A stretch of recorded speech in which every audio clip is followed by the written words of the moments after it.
Shalom, shalom, très cher bien-aimé dans le Seigneur. Kimia nankolo esanabino balinga mikati nankolo. Que le Seigneur Jésus-Christ vous soit entièrement favorable. Sika ete nkolo Yesu Kristo abongela bino penza koleka. Nous, c'est votre frère Marcel Mbayo. Ngai ezali ndeko na bino ya mobali Marcel Mbayo. Nous sommes ensemble avec le frère Aimé Mpeti. Tozali elongo na molingami Aimé Mpeti. Et dans notre continuité, toujours dans le but de vous édifier largement sur la parole de Dieu. Bongo kaka kati na boko binabiso ya kolendisa kabino bela bana na yo. Car dans ces derniers temps, c'est toi qui enseignes ton peuple. Nous menaçons toute complication au nom de Jésus-Christ. Nous prions ainsi avec action de grâce et nous disons Amen. Bien-aimés, sans plus tarder, nous lisons l'Écriture. Nous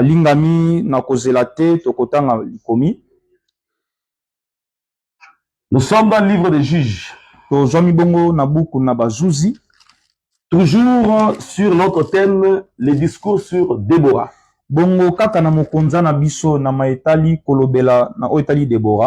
Et aujourd'hui, nous allons tenter d'introduire une partie très intéressante.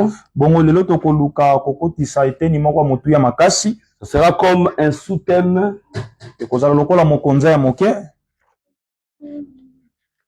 Le mec sera vengé 77 fois.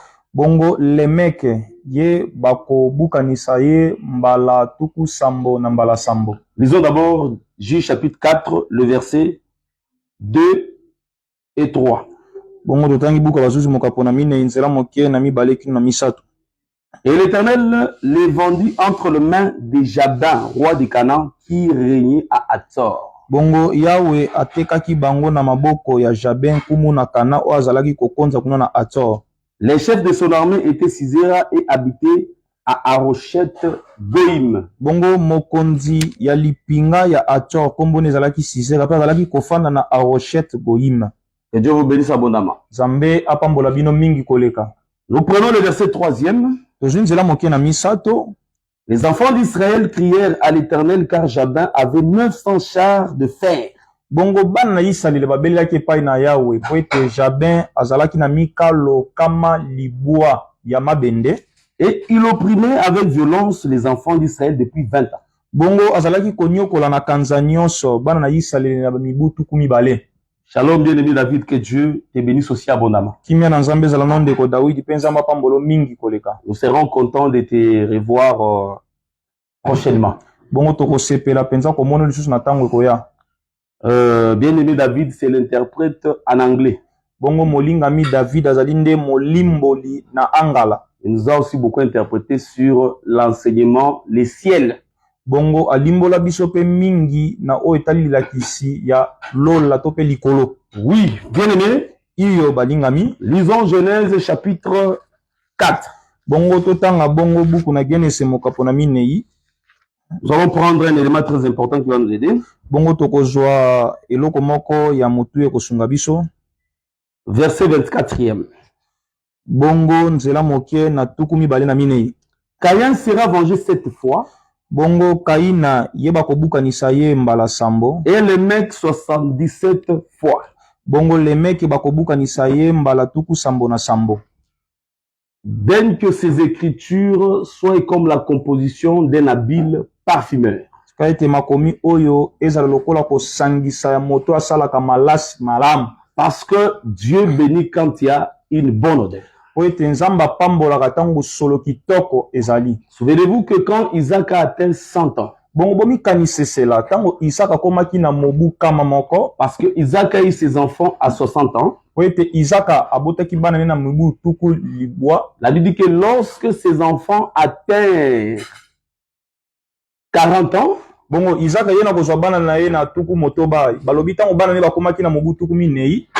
alors, nous voyons Genèse chapitre 27.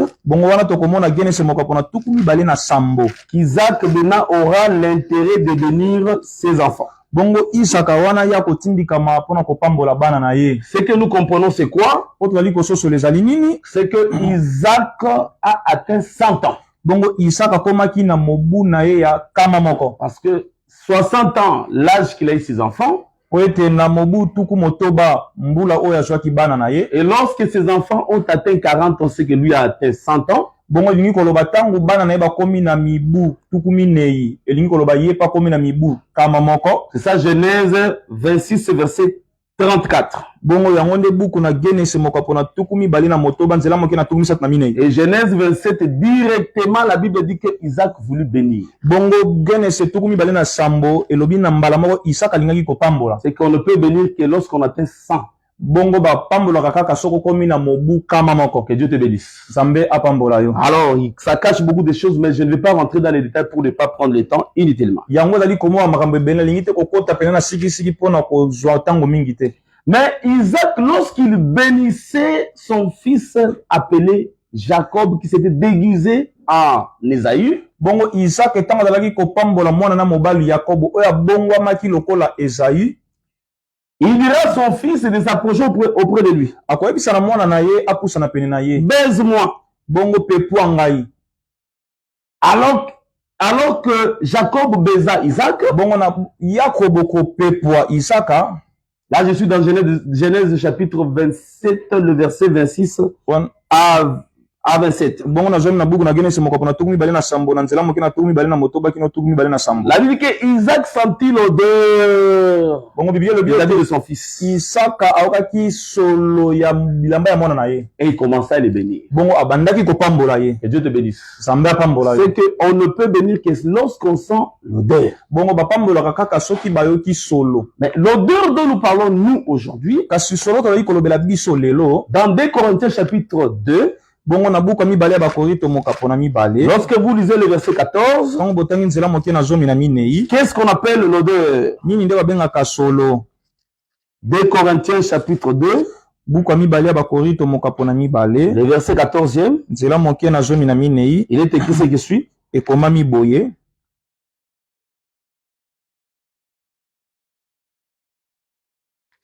Voilà. Grâce soit rendue à Dieu qui nous fait toujours triompher en Christ. Bongo ba matondi ezonge pa na Nzambe ozali kolongisa biso tango nyonso kati na Kristo. Et qui répand par nous.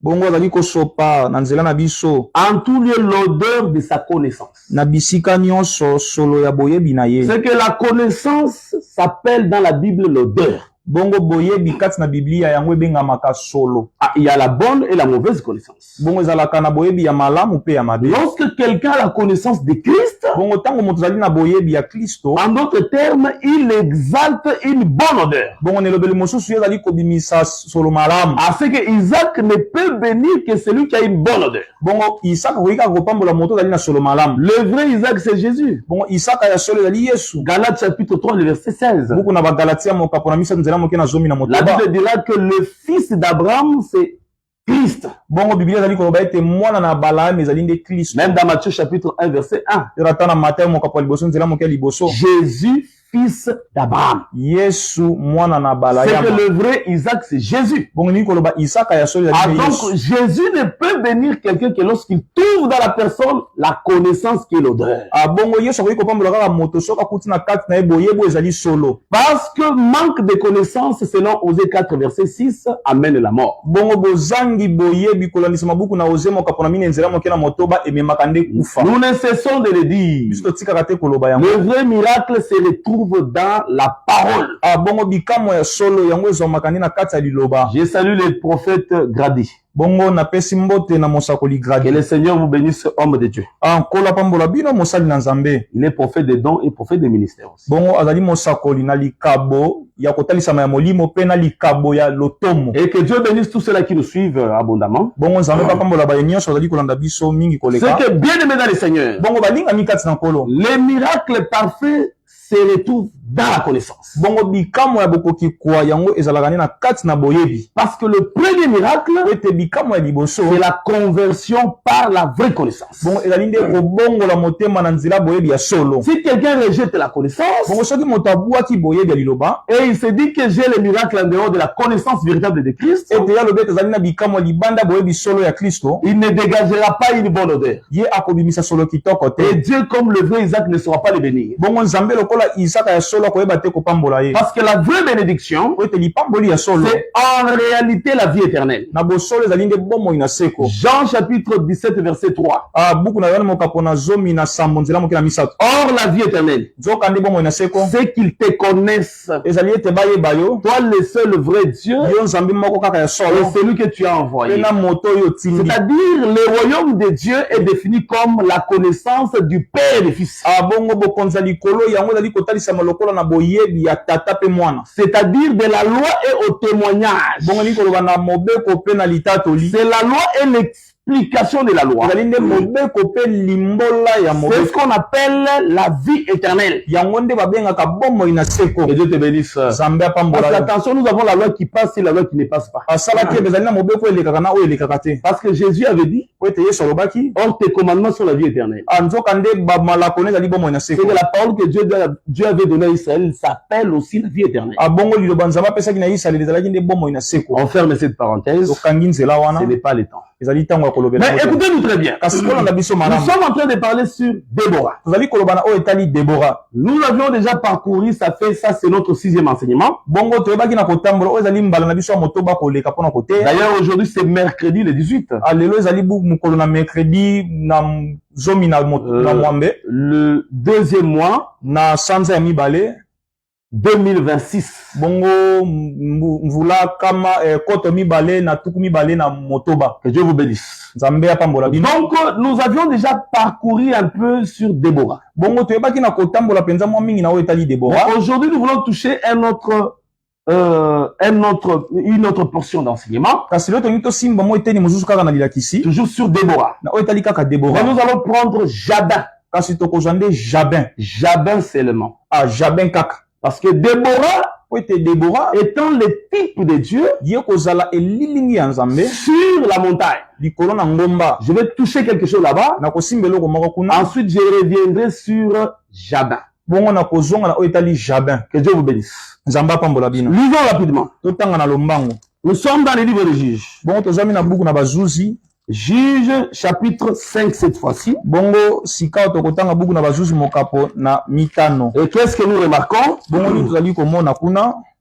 Nous prenons le verset 7e. Tozwi nzela moke ya sambo. Nous allons d'abord expliquer pourquoi Déborah était sur la montagne d'Éphraïm. Tokotalisa pona nini Debora zalaki likolo na ngomba ya Efraïm. La fois passée, on avait expliqué pourquoi Déborah ne devait pas être considérée comme prédicatrice. La mbaleleki totalisaki pona nini Debora sengalaki te bamona ye lokola mote ya On ne mwasi. saura plus y revenir parce que si vous voulez avoir plus de précision, retournez dans les anciennes émissions. Bongo tokoka susu kozonga kuna te soki bolingi yango bozonga na bemisio eleka. Écoutez ce qui est écrit. Boyoka oyo ekomami kuna. Juge 5 verset 7. Buku na bazuzi mokapo na mitano nzela moke na sambo. Les chefs étaient sans force en Israël, sans force. Bongo bakonzi bazangaki makasi na Isalaele bazangaki makasi. Quand je me suis levé, moi Déborah, Bongo tango na telemaki ngai Debora. quand je me suis levé, moi, comme une mère en Israël. Tango ngai na telemaki lokola mama na Isalaele. Donc, Déborah se considère comme étant une mère en Israël. Bongo Debora zali komimona ye lokola mama kuna na Isalaele. Dieu vous bénisse abondamment. Samba pambola bino mingi kolela. Alors, c'est très important de considérer ça ainsi. Bongo ezali motuya makasi komona yango bongo. Donc, Déborah était une mère en Bongo Israël. Debora zalaki nde mama na Pendant Isalaele. cette période-là, Kati na eleko wana nyonso. la seule femme qu'on devait considérer comme mère, Bongo mwasi kaka moko ya likinda oyo esengelaki bamona ye lokola mama. c'était Déborah. Zalaki Debora. Est-ce que vous comprenez très bien? Zali kososola malamu. La suivez-nous attentivement. Bongo bolanda biso na bokebi nyonso. Nous voulons ouvrir une parenthèse là-bas. Tolingi tofongola nzela moko kuna. Écoutez-nous très bien. Bolanda biso malamu.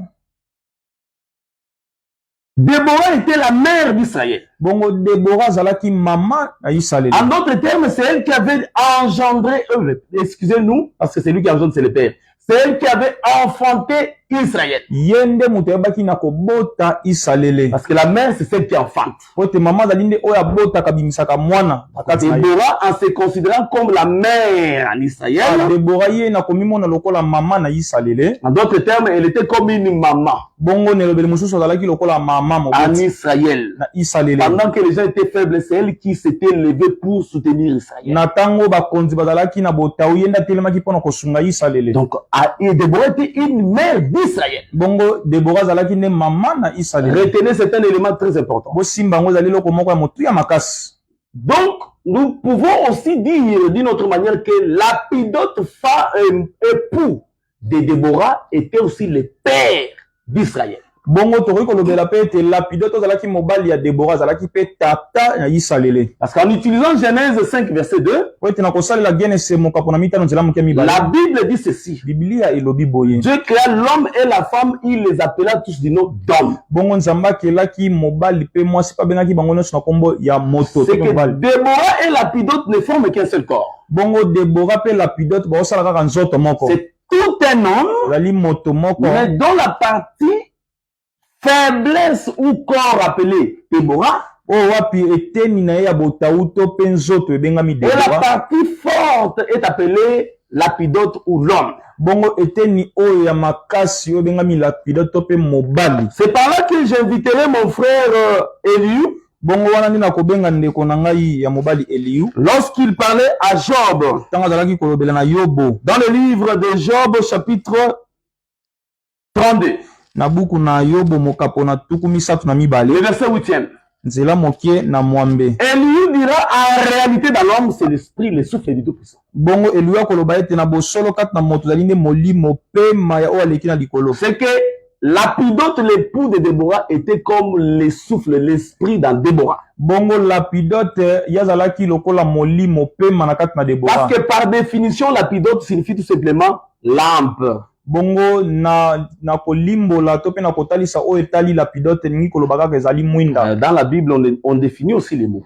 Bongo na Biblia bapesaka pe ndimbola ya maloba. Parce que quand on dit Messie, signifie quoi? Signifie Christ. Bongo tamba bazali koloba Masia ningi koloba Kristo. Il signifie roi. Ningi koloba nkumu. Lorsqu'on dit Raboun, il signifie maître. Tamba bazali koloba Raboun ningi koloba molakisi to pe nkolo. Lorsqu'on dit par exemple le lieu où Jésus était mort, c'est Golgotha, signifie lieu de crâne. Bongo tamba bazali koloba Golgotha ningi koloba esika ya minyoko. Ça veut dire tout simplement dans la Bible, nous pouvons aussi considérer la définition des noms. Bongo na Biblia tokoki pe kondima o etali limbola ya maloba to pe ba kombo. Lapidote signifie tout simplement flambeau. Bongo Lapidote ningi koloba kaka o ezali kopela ou lampe. to pe mwinda. Or la lampe c'est quoi? Bongo mwinda nde nini? Nous appelons le frère Salomon. To bengi ndeko mobali Il Salomona. va nous aider avec la définition de la lampe. Akosunga biso na limbola ya mwinda. Proverbe chapitre 20, le verset 27. Buku na masese mokapo na tuku mibale nzela moke na tuku mibale na sambo. Le souffle de l'homme est une lampe de l'Éternel. Bongo pema ya moto ezali nde mwinda ya Yahweh. Ce qu'on appelle le souffle comme lampe. Bongo bazali kobenga pema lokola mwinda. Donc Lapidote, qui est l'époux de Déborah, signifie tout simplement lampe. Bongo Lapidote ozali mobali ya Déborah linga kotalisa kombo na ezali nde mwinda. Et la lampe c'est l'esprit. Bongo mwinda yango ezalaka nde molimo. En d'autres termes, Déborah c'est le corps de Lapidote qui est l'esprit. Bongo ne lobeli mosusu Déborah azali kaka nzoto ya Lapidote ozali kotalisa molimo. Que Dieu te bénisse. Samba pambola yo. C'est par exemple quand vous voyez David et Jonathan. Nandakistan bozali komona Dawidi pe Jonathan. Parce que dans 1 Samuel chapitre 18, na buka liboso ya Samuel mokapo na zomi na mwambe. la Bible dit que Jonathan aimait David comme son âme. Biblia lobi ete Jonathan azalaki kolinga Dawidi lokola elimo na ye. C'est que David était comme l'âme de Jonathan. Bongo Dawidi azalaki lokola elimo te pe molema ya Jonathan. Était l'intérieur de Jonathan. Azalaki kati ya Jonathan. Et Jonathan était devenu, Jonathan plutôt était devenu comme le corps de David. Bongo Jonathan komaki lokola nzoto ya Dawidi. Quand vous voyez la mort de Jonathan et de son père Saïl, bongo soki bomoni kufa ya Jonathan pe tata na Saoul. En réalité, c'était la mort du corps de David. Na bosolo ezalaki nde kufa ya nzoto ya Dawidi. David était mort. David akufaki. Quant à la chair, na nzoto. Mais David vivait. Kasi David azalaki kobika. Quant à l'esprit. Na otali molimo. Et automatiquement le père aussi doit mourir qui est Saïl. Bongo na mbala moko tata ezali pe Saoul esengelaka kufa. Parce que ces choses ne préfigurer que l'œuvre de la croix, n'est-ce pas? bongo biloko wana ezalaki kaka kotalisa nde ezalaki bilembo ya mosala na ekulusu Parce bongo que te quand Jésus est mort, bongo ntango yesu il akufaki est mort quant à la chair. ye akufaki na nzoto C'est ça Jonathan qui est mort. yango nde yonatan Mais akufi quant à l'esprit, kasi Jésus na vivait. otali na molimo yesu alaki kobika Si vous comprenez très bien. ozali kolanda C'est malamu pourquoi quand Jésus meurt, bongo ntango yesu akufi on dirait que Jésus est la fin de la loi. bakoloba ete yesu azali suka ya mobeko Parce que la loi, c'était aussi Saül. bongo mobeko ezalaki mpe sauli Saül, c'était un roi que Dieu avait donné par la colère. bongo sauli azalaki nkumu nzambe apesaki na nzela na kanda Ah, que Dieu te bénisse abondamment. bongo nzambe apambola Ce qui revient à dire que olingi koloba ete c'était une préfiguration de l'œuvre de la croix. yango ezalaki na elilingi ya mosala na Donc ekulusu ici, nous retournons par rapport à Déborah. azali kozonga na etali debora Dieu vous bénisse. nzambe apambola bino Lorsque nous voyons Déborah sur la montagne, ntango azali komona debora likolo na nous ngomba avons dit que c'est l'Éternel sur la montagne. azali koloba ete ezali nde yawe likolo na ngomba Mais en réalité, nous remarquons que kasi na boso azali komona ete Israël était en captivité. israele azalaki na bowumbu Jabin dominé yabe azalaki kokonza avec son chef appelé Sisera. na nkumu ya lipinga naye na nkombo na C'est sisera là notre problème. yango nde bisika likambo Mais nous voulons ekozala. signifier pourquoi Déborah était comme l'Éternel sur la montagne. bon tolingi topesa sikisiki mpona nini debora azalaki lokola yawe likolo na ngomba Et nous avions compris que Déborah, c'était la mère en Israël. bongo tososoli ete debora azalaki lokola mama na isalele Suivez-nous très bien. kolanda biso malamu Mais en prenant cette expression, je suis la mère en Israël ou la mère d'Israël, bongo na kozwa elobeli oyo nazali mama na isalele nous allons chercher ça dans la Bible. tokoluka yango na biblia Où est-ce que Déborah est vue comme la mère? bipai wapi debora amonani lokola mama Parce qu'il faut savoir que Dieu utilise des hommes comme des signes. esengeli koyeba ete nzambe asalelaka bato lokola bilembo Même Déborah était signe de l'Éternel. ezala mpe debora azalaki nde elembo na yawe Vous prenez Zacharie 3, verset 8. bozwi buku na yakaria mokapo na misato nzela moke na Vous mwambe prenez aussi Ésaïe 8, verset 18. bozwi mpe buku na ezai mokapo na mwambe nzela moke na zomi na La mwambe Bible dit que Dieu utilise des hommes comme des signes. biblia elobi ete nzambe asalelaka bato lokola bilembo D'ailleurs, Ésaïe, kutu ezai lorsque vous lisez bien, vous allez voir que Ésaïe, dans Ésaïe chapitre 20, Dieu lui avait dit de se déchausser et de se déshabiller. bongo na buku na mosakolo ezai mokapo na tuku mibale bomona nzambe ayebisaki ete alongola bilamba mpe alongola basapato Parce qu'il y a des gens qui vont commencer à chercher l'éternel est une femme. L'éternel est une femme. Tu ne trouveras pas comme ça. bongo eza na bato bazali koluka yawe azali mwasi yawe azali mwasi okomona yango bongo te C'est en voyant avec l'œil ministériel. ezali nde na komona na liso ya lotomo Que Dieu te bénisse. nzambe apambola yo Et là, écoutez très bien. kasi boyoka malamu Ésaïe s'est dénudé. bongo ezai ye alongolaki bilamba Mais Dieu dira ceci. kasi nzambe akoloba boye Vous voyez tel que mon serviteur Ésaïe venait de se déshabiller. bomoni lolenge kaka mosali na ngai ezai auti kolongola bilamba En réalité, ça sera comme ça que l'Égypte et la Syrie seront dépouillés. bongo ekozala nde na lolenge moko Ejipito mpe Asiria yango ekoyebana kopunzwama C'est-à-dire, Ésaïe était devenu un signe bongo ezai akomaki nde elembo de la manière dont on va dépouiller l'Égypte et la Syrie. na lolenge esengelaki bapunzwa Ejipito mpe Asiria L'amidité d'Ésaïe signifie tout simplement Égypte. Ésaïe était devenu Égypte et Assyrie qui sera dépouillée. bongo Seront dépouillés. bolumbu ya ezai ngaka kolakisa ete Vous allez remarquer que na yango ntina bakomona malamu ete même la mort de Jésus à la croix, eza ata kufa ya yesu na c'est ekulusu pourquoi nous nous confessons que Jésus était mort nu. bongo biso totatolaka ete yesu akufa Il bolumbu n'était pas mort avec un habit quelconque. ye akufaka te na lingwanda moko Parce boye qu'il était mort avec un habit, po soki ye akufaki na elamba cela reviendrait à dire que Jésus n'avait pas dépouillé les démons et Satan de manière totale. bongo yango nini kotalisa kaka ete yesu ayebaki na kopunzwa te na bobimba nyonso bademona mpe na satana Parce que l'amidité de Jésus signifie tout simplement que, étant prophète, il était signe de la manière dont Satan et les démons étaient dépouillés totalement.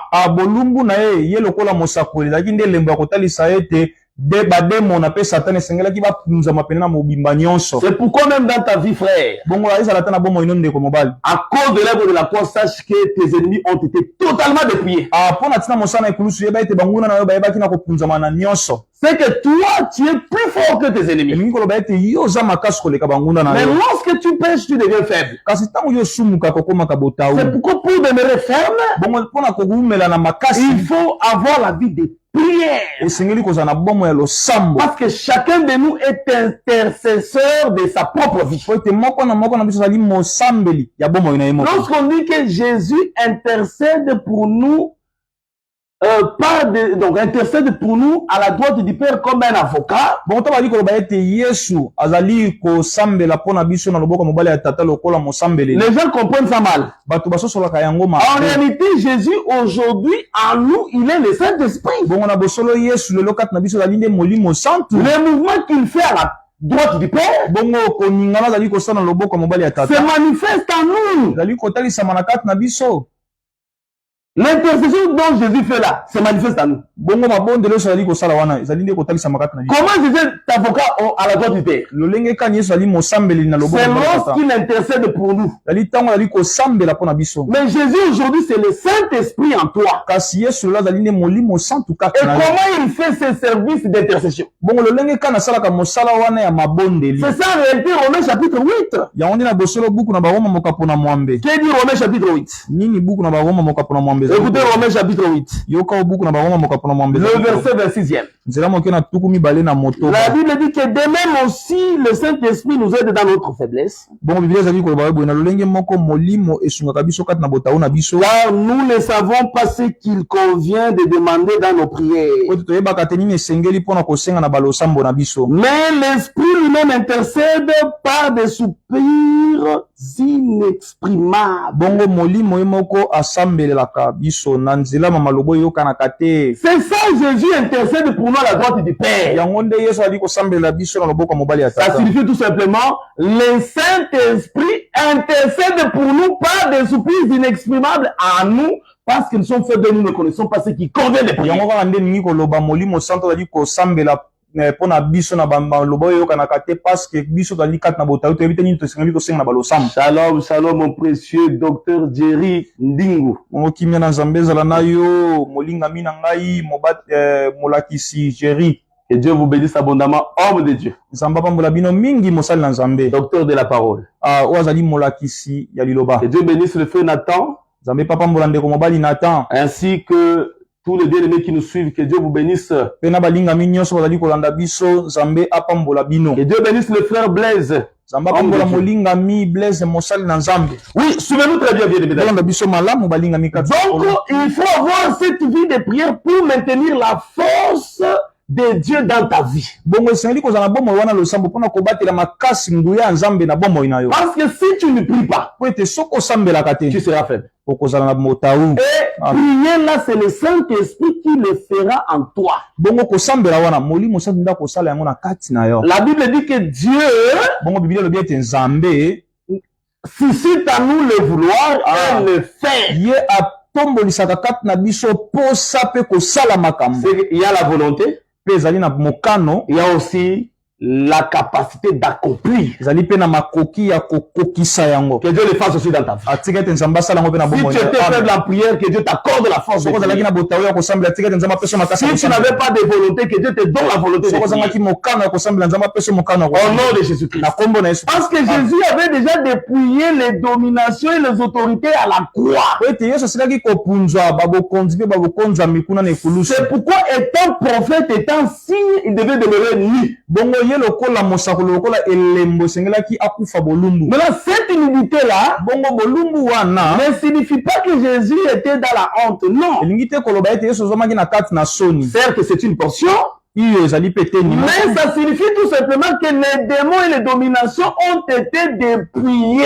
yango elingi kaka koloba ete bademona mpe babokonzami yango ebaki na kopunzwama. C'est pourquoi dans ta vie, nous dépouillons les démons de maladie. na yango ntina na bomoni tozali kopunzwa bademona ya bokono. Nous dépouillons les démons de chômage.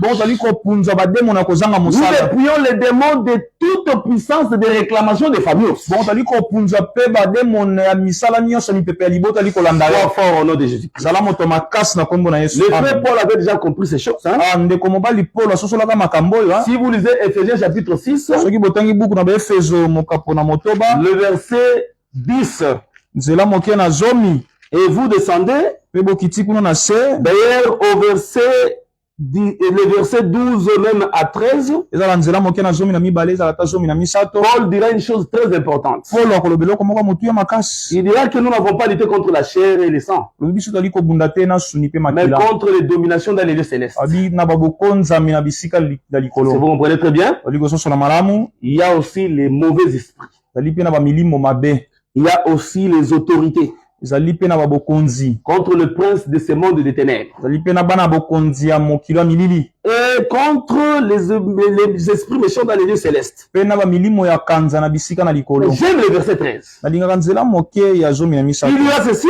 ye Paul akoloba boye C'est pourquoi prenez toutes les armes de Dieu. na yango ntina bozwa mibundeli nyonso ya La nzambe prière fait partie aussi des armes de Dieu. bongo losambo ezali moko kati na bibundeli ya Ça, c'est le nzambe verset 18 du 6e chapitre d'Éphésiens. bongo nzela moke na zomi na mwambe ya buku ya baefeso mokapo na C'est- motoba C'est la toute dernière arme qui reste. yango nde ezali ebundeli ya suka oyo Et etikali aujourd'hui, plusieurs personnes négligent la prière. bongo lelo bato zike bazali kozwa losambo na pamba bazali komona eloko pamba Et j'ai vu des gens dire, non, attention, la prière c'est quoi? Il faut d'abord la parole. bato bazali koloba nini losambo nde nini esengeli dabord liloba Si tu vois quelqu'un comme ça, soit il est envoûté, soki omoni moto ya bongo to mpe azala kolokama soit il est sorcier. to mpe ye moko nde Que ndoki Dieu te bénisse. nzambe apambola Parce que yo la prière, po ete losambo Marc chapitre 1, buku na malako mokapo na yambo verset 35, vous descendez. ezela moke na tuku misato na mitano bokiti na Et se vous lisez Luc chapitre 21. mpe botangi buku na luka mokapo na tuku mibale na Les moko deux derniers versets. bamilongo ya mibale ya suka La Bible dit quoi? bongo biblia elobi nini Le soir, na pokwa Jésus montait à la montagne. yesu amataki likolo na ngomba Matthieu 26, il priait. bongo na mata tuku mibale na motoba azalaki kosambela Vous comprenez très bien? azali kososola malamu Le matin, na ntongo Jésus priait, c'est ça Marc 1, 35. bongo yango nde malako ya liboso mokapo na tuku misato na mitano yesu azalaki kosambela Mais dans Luc 21, kasi na buku na luka mokapo na tuku mibale na moko la Bible dit que le matin, la foule venait voir Jésus. bongo na ntongo etuluku na bato elaki koya mpona komona yesu Marc t'a déjà averti bongo malako asili que kokebisa le matin, Jésus priait. ete na pokwa Le matin. Il priait le matin et le soir. azalaki kosambela na ntongo mpe na pokwa C'est que le matin, avant que Jésus ne voie la foule, bongo na ntongo yambo yesu amona etuluku na bato koya Jésus commençait d'abord par prier. yesu abandaki nanu kosambela Et les miracles s'en suivaient. bongo bikambo ezalaki koya nsima na Ensuite, il yango partait enseigner dans les temples. bongo azalaki kokende koteya na tempelo C'est qu'avant de faire quoi que ce soit, avant d'enseigner, avant de faire les miracles, Jésus priait. bongo yambo kosala eloko nyonso kosambela koteya kosala bikambo yesu azalaki kosambela Lorsqu'il finissait tout, il priait encore. bongo ntango azalaki kosisa misala wana nyonso azalaki susu kosambela C'est pourquoi les disciples, en voyant la prière de Jésus et des pharisiens, ils ont dit, il y a une différence. bongo bayekoli na komona lolenge yesu kosambela mpe na bafarisaya bamonaki ete bokeseni ezali Parce qu'il y avait des miracles. po ete bikambo ezalaki amen Frère, ndeko molinga avant de parler à un homme, yambo kolobela moto commence d'abord à parler avec Dieu. banda nanu kolobela na nzambe Plus tu parles avec Dieu, tu deviens aussi comme Dieu. bongo mingi yo ozali koloba na nzambe ozali mpe kokóma lokola Et ye plus nzambe tu parles avec des hommes, tu deviendras aussi comme les hommes. bongo mingi ozali kolobela na bato kokóma mpe lokola bato Priez dans les églises. bosambela na baeklesia Priez dans vos maisons. bosambela na bandako na Soyez bino forts. bozala bato Et le makasi diable vous vaincra difficilement. bongo zabola kolonga bino na Il pasi ne saura pas vous vaincre. akokoka te kolonga Parce que bino la prière rend la parole forte. po ete liloba losambo ekomisaka liloba Il makasi y a des gens qui tombent dans les péchés bongo eza na bato bakweyaka na lisumu avec un cantique de chant de victoire. bongo na loyembo ya elonga Ils chantent non, jamais tout seul. ali koyemba te ata soko moke te ngai moko Je suis avec toi. yo moko okozala yo moko te naza elongo na yo Mais ils chantent ça. azali koyemba yango Il est en train de regarder les films de pornographie. bongo azali kotala nde babililingi ya bato bazali komisepelisa to mpe bazali kosala bazali kosangisa nzoto Il a la connaissance que c'est un péché. ye aza na boyeba liloba ete Mais makambo wana la ezali lisumu force lui manque. kasi makasi to mpe nguya Ce qui ezangi donne la force, c'est la prière. bongo epesaka makasi ezali nde losambo Jésus, amen pour vaincre la grande épreuve de l'œuvre de la croix, il a prié. bongo yesu mpona kolonga momekano ya monene ya ekulusu ye asambelaki Ah, que Dieu vous bénisse. nzambe apambola bino C'était une parenthèse. ezalaki kaka nde nzela Paul dira ceci, polo akoloba boye afin de pouvoir résister dans les mauvais jours mpona ntina ya kotelema ngwi na mokolo ya mabe et de tenir ferme après avoir tout surmonté. bongo na kotelema ngwi nsima na kolonga C'est nyonso que nous pouvons surmonter bongo nini koloba biso tokoki kolonga les démons et les dominations. bademo na mpe babokonzami Et nous nous tiendrons fermes. bongo biso tokotelema ngwi Ne crains pas des démons. kobanga bademo na Ne te crains pas les sorciers. kobanga bandoki te Si tu es dans les bons avec le Seigneur, soki ozali na boyokani malamu na dans nkolo l'intimité avec ton roi, bongo kati na boyokani malamu ya yo na mokonzi na yo sache que tu deviens comme Dieu. yeba ete yo okomi lokola nzambe amen Soyez purs, saints comme moi, je suis saint. yazali koloba ete bozala peto mpe basantu lokola nga nzambe na Si tu mosantu deviens saint, tu deviens comme l'éternel. alingi koloba soki okomi mosantu okomi lokola yawe Et qui sait déjà jouer de l'éternel? bongo nani asila kosakana na ye yawe vraiment C'est ça la sainteté, c'est ça le secret de la sainteté. yango nde sekele ya kibosantu Vous pensez que le diable multiplie les stratégies des impuretés pour rien? bobino ozali komona ete ezabolo azali kobakisa bamayele mabe ya bosoto pamba Non, il sait que si tu deviens saint, tu deviens l'éternel. bongo ayebi ete soki okomi mosantu okomi lokola seko amen C'est pour te bloquer avec les distractions. na yango ntina azali kokanga yo na kati na bagwetele na bamakambo ya kidiba Aujourd'hui, beaucoup de prédications sont devenues comme des discours des professeurs de philosophie. bongo lelo bamate ebele ekomi lokola bamaloba ya balakisi ya kelasi kuna lokola bamabanzo na bato Et c'est grave. mpe yango ezali loko ya kokama Un makasi. prédicateur, avant d'enseigner, il regarde d'abord le match. bongo motei yambo abanda koteya ya baninga kotala masano ya Il ndembo regarde les catchs. bongo atali bato kobunda na kati Il regarde les films. bongo atali babililingi bafilme 5 heures. bongo azwi bangonga mitano Mais pour prier, 20 minutes. kasi mpona kosambela baminiti kaka tuku mibale Et le peuple sera édifié comment? bongo libota bakolimbisama ndenge nini C'était une parenthèse bien aimée. bongo yango ezalaki kaka nzela Donc, tofololaki molimo nous étions en train de dire ceci que là, bongo tozalaki koloba boye en réalité, un prophète est un signe. bongo na bosolo mosakolo azalaka nde elembo Déborah est aussi un signe. bongo debora azalaki mpe Mais là, elembo cherchons d'abord qui est la vraie mère d'Israël. bongo toluka nanu nani nde azali mama solo ya Qui Israeli est la vraie mère d'Israël? nani nde azali solo mama ya Parce Israeli que Déborah ne prendra pas cette place inutilement. bongo debora akozwa kaka esika wana te na pamba boye Elle était prophétesse. azalaki mosakoli Elle était un signe azalaki nde elembo de l'éternel. ya yawe C'est comme Dieu avait fait signe de Moïse. Dieu. ezalaki lokola nzambe asalaki moïse elembo ye lokola asalaki nzambe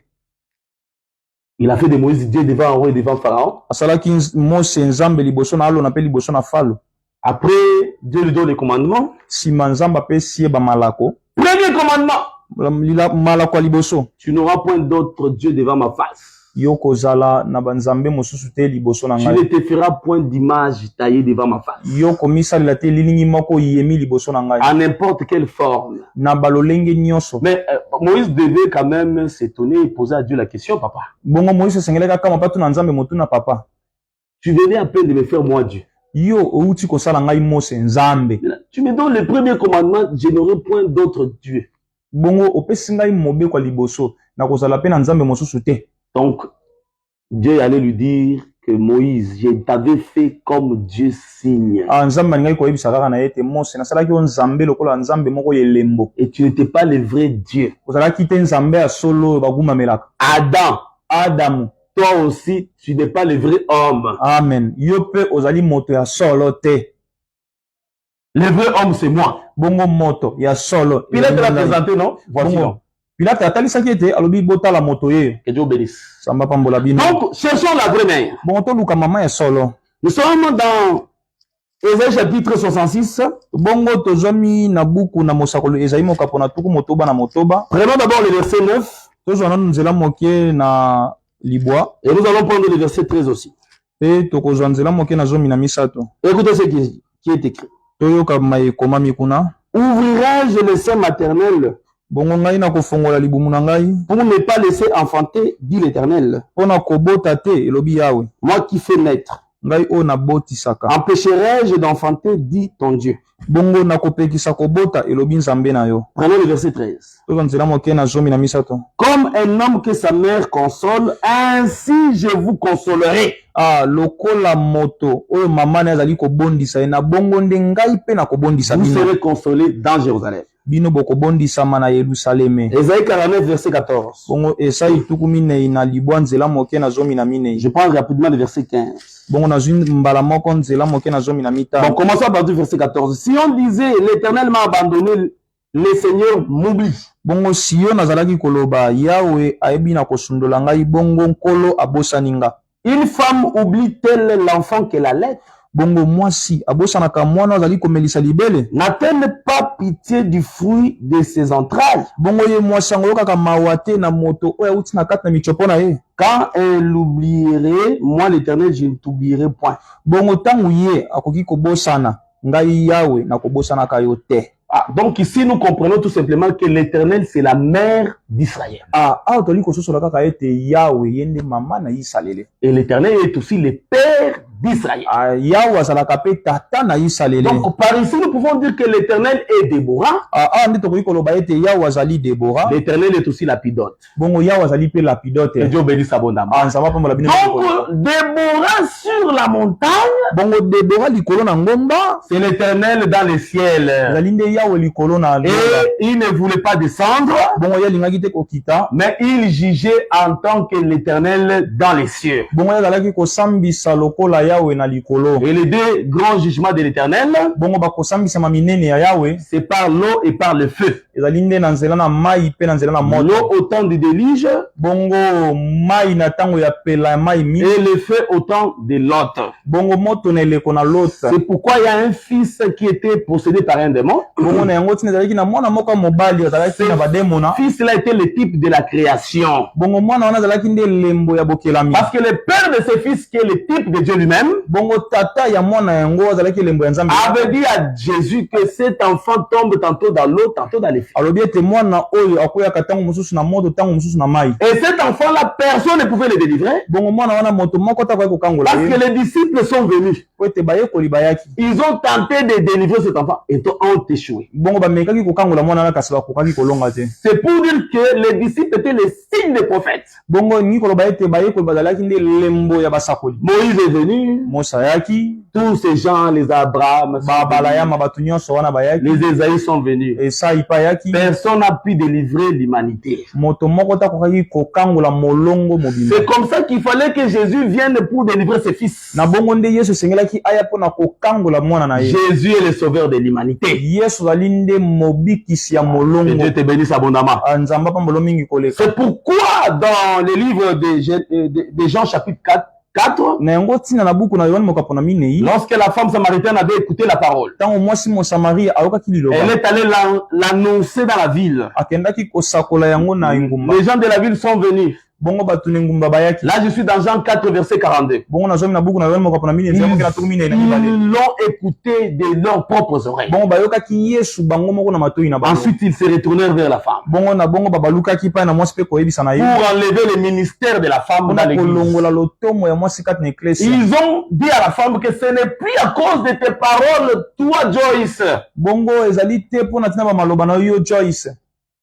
C'est quelle femme encore qui enseigne ça, qui dit ça? Kabassé le Joël. Ce n'est plus à cause de tes paroles, toi, Kabassé le Joël.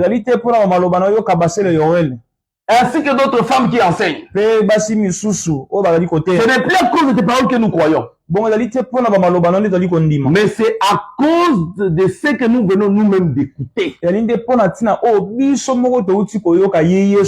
ont écouté un homme Jésus qui a le ministère en train de leur enseigner. Ils ont cru. Dieu te bénisse. Amen. Alors quand ils ont dit ça, Jean 4 verset 42, ils diront que nous croyons que c'est celui qui est le sauveur du monde. Donc Jésus est le sauveur du monde. Donc ici nous comprenons que Dieu est la mère d'Israël. Dieu étant la mère d'Israël était comme Déborah. Mais il y a un temps où Dieu avait refusé de sauver l'humanité. C'est par exemple quand il était descendu à Sinaï. En réalité, Dieu avait refusé de sauver le monde. Parce qu'il avait donné la loi d'immoler les animaux pour ôter les péchés. pona kolongola lisumu. Ces animaux, au lieu de doter les péchés, mais ils couvraient les péchés. Bongo banyama wana ne esika ya kolongola masumu bango azalaki nde kozipande masumu. C'est ça la différence entre l'agneau de la loi et l'agneau qui est Jésus. Bongo yango nde bokeseni kat na mpato ezali ya mobeko pe na mpato ezali Yesu. L'agneau de la loi couvrait les péchés. Bongo mpato ya mobeko azalaki kozipa lisumu. Mais l'agneau qui est Jésus ôte les péchés. Kasi mpato oyo ezali Yesu azalaki nde kolongola lisumu azalaki kolongola yango. C'est lui qui pêche. C'est lui qui a péché. Que l'enseignement de ce soir te purifie. Amen. Ne te culpabilise plus. Un agneau a ôté les péchés. C'est pourquoi quand Jésus viendra, il dira que tu n'as voulu ni sacrifice ni offrande, mais tu m'as formé un corps. Que Dieu te bénisse. C'est qu'il est venu ôter les péchés. Alors ici, Jésus ne voulait pas, ou encore Dieu ne voulait pas venir ôter les péchés. C'est ça Déborah sur la montagne. Parce que la montagne c'est le ciel. Je vous avais présenté l'autre fois Exode 15 verset 17. Il est écrit ce qui suit. Moïse avait dit que Dieu a mené Israël sur la montagne de son héritage. Au lieu que tu as préparé pour ta demeure éternelle. Au sanctuaire, Seigneur, que tes mains ont fondé. Il appelle Canaan comme montagne, comme sanctuaire. Qui est la demeure de Dieu, que les mains de Dieu seul ont fondé. Et si tu prends Hébreux 9, verset 23 à 24, les sanctuaires que les mains de Dieu seul ont fondé, c'est le ciel. C'est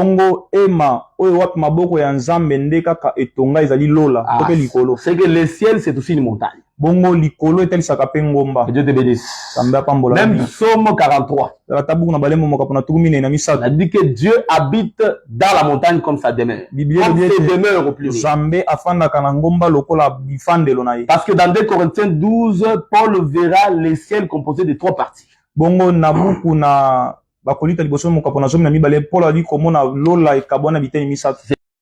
le vrai sanctuaire qui a en même temps les parvis. Que Dieu te bénisse abondamment. Les lieux saints et les lieux très saints qui est comme le paradis. Est-ce que vous comprenez très bien? Maintenant, suivez-nous très bien. Alors, Jésus, quand il enseignait comment il faut prier, dans Matthieu 6, verset 9, voici comment vous devez prier. Notre Père ou notre Dieu qui est dans les cieux. C'est que cieux égale la montagne. Vous comprenez? Ça veut dire tout simplement ceci que Dieu, comme Déborah était dans les cieux qui est la montagne. Quand vous voyez Déborah sur la montagne, c'est Dieu dans la montagne. Pendant que Dieu était dans les cieux, le peuple d'Israël était dans les péchés, vendus au péché. Nous tous, nous étions vendus dans les péchés à part Adam. Romains chapitre 7. Prenons le verset 14e. Nous sommes en train de poser le balustrade pour éviter que les gens tombent. Nous savons en effet que la loi est spirituelle, mais moi je suis charnel, vendu au péché.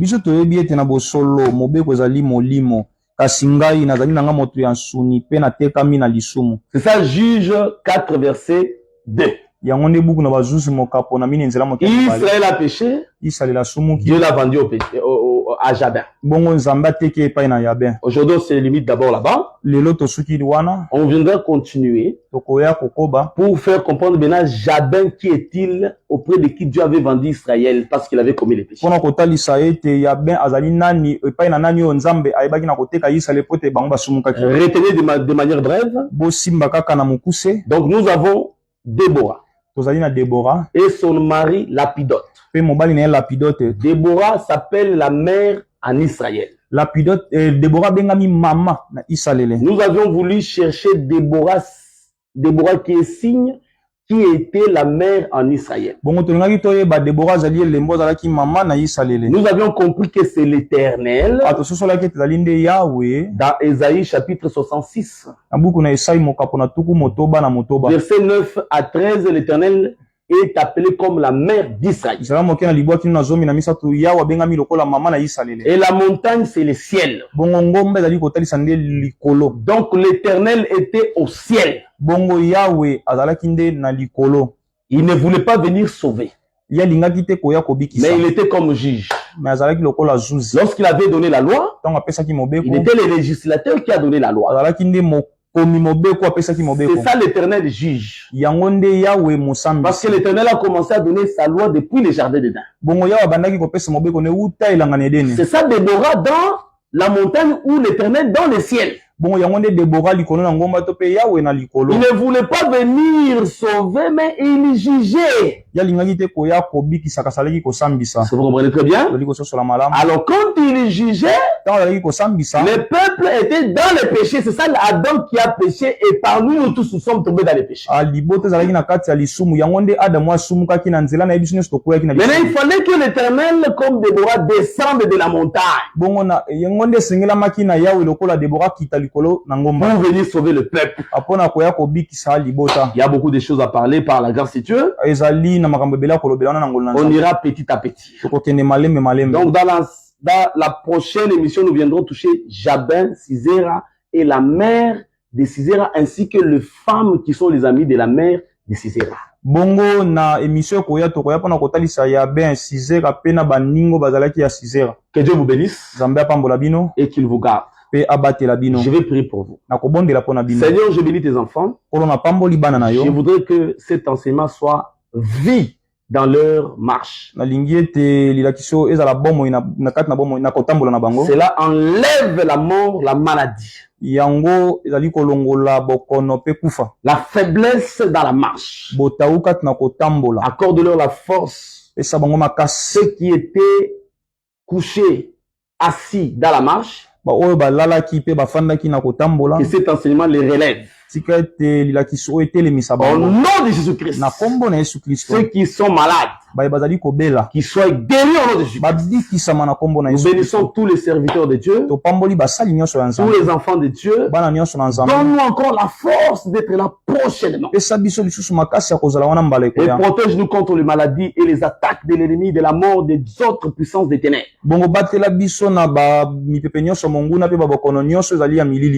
Et que nous soyons forts pour ta gloire au nom de Jésus-Christ. Amen. Shalom, à la prochaine.